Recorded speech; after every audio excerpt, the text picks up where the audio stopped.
Hello and welcome to this Philbert Flies review of ORBX's Leeds Bradford Airport for Microsoft Flight Simulator. We are flying an ILS approach to runway 14 at the moment, and I'm starting with an approach, as always, to give you an idea of what the surrounding area looks like, and also so that you can get a feel for the performance of the add-on on my system.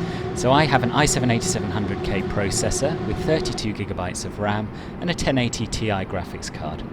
And this really is a spectacular approach from the northwest. Rolling green hills, small towns, lakes, very pretty indeed. Anyway, we'll complete the approach and landing. I'll show you a little bit of the taxi in, and then we'll meet again at a gate where we'll have a full tour around this scenery in different weather and lighting conditions, and I'll tell you what I think of it. Speak to you shortly.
I can only apologise for that frightening pause and stutter on touchdown. This is something that has happened on the video but not in the sim, and it's happened before during some of my live streams when I've been landing at certain complex airports around the world. I suppose it probably is a sign that this is quite an intensive scenery, and if you have a system that is lower spec than mine, then there is the potential for you to run into trouble. I have all of my graphics settings set to ultra, except for waves, which is on medium, because I read somewhere that was a good idea.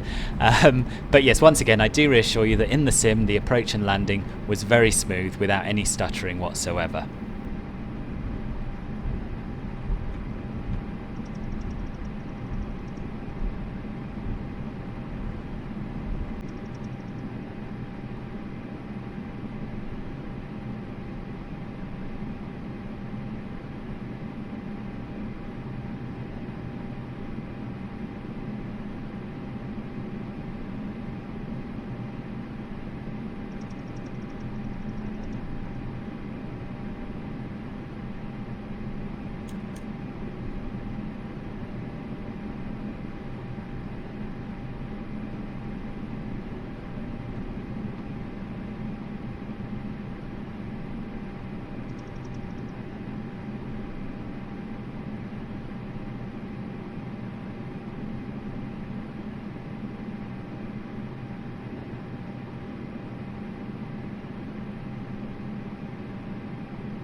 So here we are, welcome to Leeds Bradford.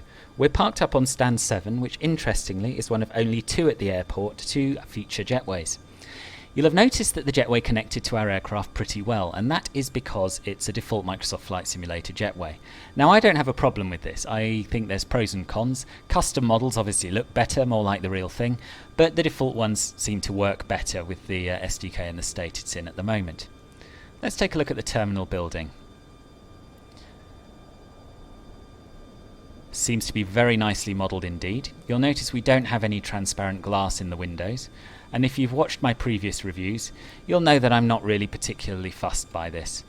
We do have proper use of PBR, which makes the glass reflective, as you can see up here. And as long as I pull up to it and it looks like a window, I'm pretty happy. And this certainly does. If we move along here, you'll notice that this covered walkway is nicely done as well. It's well textured, and again, you can see the reflections in the windows, which is pretty convincing as far as I'm concerned. Moving over to the landside area, you will note the use of default ground textures from the satellite imagery. You'll also notice some kind of carnage going on in the car park here. I don't know. I don't know quite how that has happened. But as usual, I'll say it again, I don't really care that much what the front of an airport looks like, what the landside areas look like, because in normal use, you just don't see it. In fact, the only time I go landside at an airport is when I'm doing a product review. That said, the modelling of the front of the terminal building is very nicely done. Spent a lot of time getting this logo and signage just right, I'd say. And we've got advertising hoardings and other things which really make you feel like you're there, as long as you don't look down at the ground. Very nice. So the control tower is also very nicely modelled and textured. Have a look at the brickwork for an example of just how high resolution the textures are. I'm very impressed with that.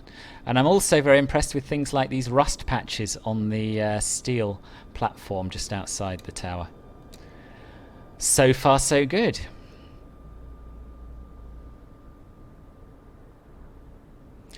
There's an extensive use of static aircraft in this scenery, as seems to be the norm for ORBX. And again, that's down to personal preference. I'll say it again, I'd like the option to either turn them on or off when I'm installing the scenery. I know UK 2000 have managed it with their airports, and I see no reason why it couldn't be an option in ORBX Central.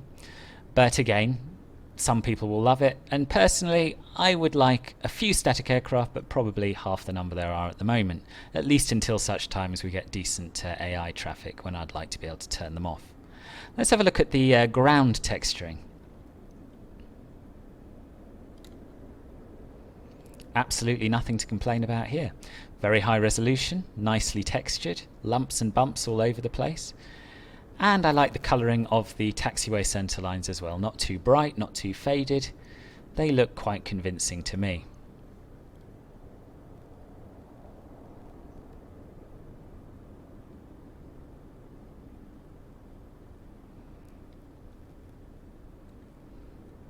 The grass is very nicely implemented as well. Again, I like the different colours and textures and thicknesses of the grass, which makes it look very realistic, much better than a uniform green as we've seen on certain other sceneries. And the runway textures are spot on as well. Excellent use of tyre marks, really crisp and high resolution. Definitely looks like a runway. You'll have noticed on landing that the runway here undulates quite a lot, and it's really nice to see this implemented so carefully. On the opposite side of the runway to the passenger terminal, you have the general aviation area, which is split into west, central and east aprons. And the high quality we saw in the passenger areas has been continued over here, with equally good texturing and modelling of these hangars, and also some nice features like fencing and parked cars and fuel tankers, which really make you feel like you're there. Very impressive stuff. I would describe the night lighting in this scenery as okay, above average but not brilliant. So if we start on the remote stands here, you'll notice that the aircraft are very nicely lit by these floodlights, and the night textures on this covered walkway to the east of the main terminal are not bad at all. However, if we move over to the main part of the terminal, you'll notice that we have very strange black and white textures representing the inside of the terminal building. And I just don't believe that this is what Leeds Bradford looks like at night. I'm also slightly surprised at just how dark Stand 7 is. It could be prototypical, I don't know. I haven't found any night images to be able to compare it to. But it does seem unlikely that our aircraft would be in complete darkness parked up there. And these weird black and white night textures continue along here. The mixture of sort of sepia tones and just pure black and white. That said, the taxiway centre line has been nicely lit up, and the runway lights, as ever, look very nice indeed. On the GA side of things, this hangar, as you can see, has an incredibly bright white light emanating from it, which is a little bit odd. In fact, all of the buildings in this part of the scenery have the same. The ground lighting is rather better. I can be persuaded that this is what the GA aprons look like at night, but I can't be persuaded that this is what the hangars would look like at this time. Here's what Leeds looks like in the rain. Much like every other airport, it looks fantastic. The reflections work really well on these ground textures. But of particular concern to me is this poor old marshal who's been standing here for about an hour now. He's obviously very concerned that I'm going to start taxiing forward again. And here's Leeds Bradford in the snow. As you can see, that poor old marshal is still standing there with his battens crossed. Someone should really come out and relieve him before he gets frostbite. But anyway, what does it look like? What's the snow implementation like? Well, it's all right. You'll see that there's a very, very thick blanket of snow across the apron. And to be honest, I would have expected to see some of that cleared. I'm also not totally convinced by the sharp lines at the edges of it, just here, as you can see. If we move over to the eastern side, to the remote stands, you'll notice that there is a thinner covering of snow over here, and again a sharp line in between the two. And the taxiways are completely clear. The snow looks good on the grass, but there are some jaggedy edges which spoil the immersion a tiny bit. It's a small thing. I don't quite understand why the taxiways have been cleared of snow, other than a small scattering here and there, but the runway is completely covered. That just doesn't seem likely at all to me. In fact, this is the first time I've seen a runway that hasn't been cleared of snow in any of the add-on sceneries I've reviewed. So all in all, not a reason not to buy the product. It's alright. It's just if you think about it a bit too much, you might come to the conclusion, like I have, that it's just not particularly realistic. So what do I think of this scenery? Well, I have to say, I really like it. The modelling and texturing is first class, it's got a lovely atmosphere, and it's in a beautiful part of the country with spectacular views on approach from either direction. I think the night lighting could be improved a little bit. It's not dreadful, but it could be better. And I feel the same about the implementation of snow. I think that could probably do with a little bit of fine-tuning. But overall, it's a very, very impressive product. It's available to buy direct from ORBX for 24 Australian dollars 99 cents, which is equivalent to about £13.50, 15 euros, and 18 US dollars. It's also available through the marketplace, so you should compare the two prices before you commit. And for that price, I think it's really very good. I have no hesitation at all in recommending it. I hope you found this review video useful. If you have, please click the thumbs up button down below and consider subscribing to Filbert Flies if you'd like to see more of this sort of thing. Thanks very much for watching, and I hope to see you again soon. All the best. Take care.